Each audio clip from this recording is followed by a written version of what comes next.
एक बहुत घना जंगल था। उस जंगल में एक शेर और शेरनी रहते थे।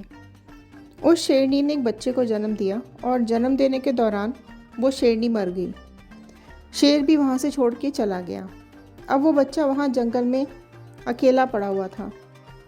थोड़े दिन बाद वहाँ पर कुछ भेड़ों का झुंड आया। उन भेड़ों ने इस शेर के बच्चे को अकेला देखा तो अपने साथ ले गए और अपने साथ उसको रखने और पालने लगे।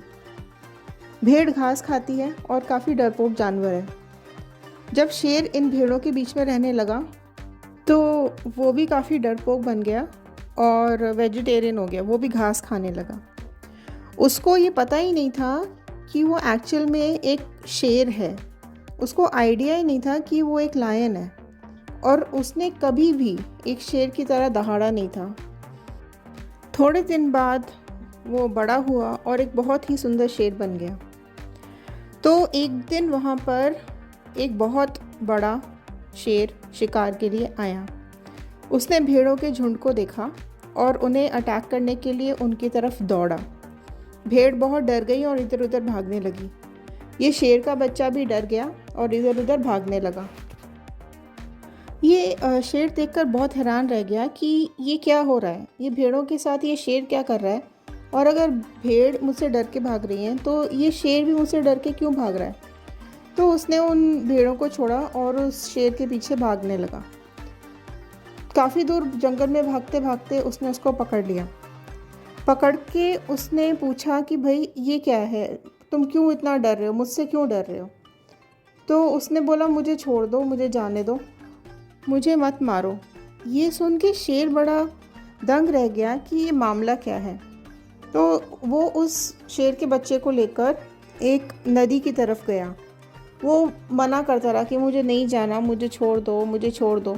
पर वो उसके बाद भी उसको पकड़ के घसीट कर वो एक नदी के किनारे लेके गया। वहाँ नदी में पानी था। वो उसको उन पानी के पास लेके गया और उसने बोला कि पानी में अपने आप को देखो, मुझे देखो और अपने आप को देखो, मेरी शक्ल देखो और अपनी शक्ल देखो, मेरी बॉडी को देखो और अपनी बॉडी को देखो, फिर बताओ तुम्हें क्या दिख रहा है।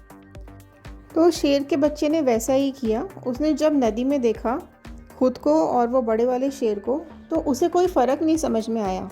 उसने देखा कि इसकी शक्ल और मेरी शक्ल एक सी है, जैसी इसकी बॉडी है वैसी ही मेरी बॉडी है, तो इसका मतलब मैं एक भेड़ नहीं हूँ, मैं एक शेर हूँ। तो वो दंग रह गया ये चीज़ देखकर कि उसकी बॉडी शेर की बॉडी से मैच कर रही थी। तो अचानक उसको ये एहसास हो गया कि वो एक भेड़ नहीं है, वो एक शेर है। फिर उसने पहली बार अपनी स्ट्रेंथ को फील किया और वो पहली बार एक शेर की तरह दहाड़ा। दोस्तों, इस कहानी में जो हिडन चीज़ है, जो मॉरल ऑफ द स्टोरी है, वो ये कि आप भी अपने अंदर की स्ट्रेंथ को पहचानिए। हम भी पूरे एक भेड़ों के झुंड से घिरे हुए हैं जो हमें लीड कर रहे हैं और हमें ये विश्वास दिलाने की कोशिश करते हैं कि हम भी उन्हीं की तरह हैं, हम भी वीक हैं, हम वैसा ही करते हैं जैसा वो चाहते हैं। तो जो हम आसपास के लोगों से घिरे हुए होते हैं वो हमें उस चीज़ को फील कराने की कोशिश करते हैं कि हम अपनी लाइफ में कुछ भी नहीं कर सकते।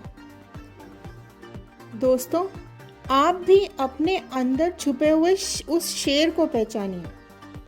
ऐसे लोगों की भीड़ से अलग हो जाइए और अपने पोटेंशियल को रिकॉग्नाइज कीजिए।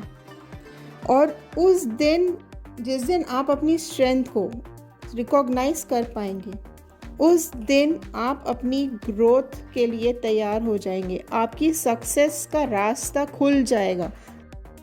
तो दोस्तों, अपने अंदर के शेर को पहचानिए और आगे बढ़िए। आशा करती हूँ आज की कहानी आपको पसंद आई होगी। आगे और मोटिवेशनल कहानियाँ सुनने के लिए लाइक, शेयर और सब्सक्राइब कर दीजिए। Thank you.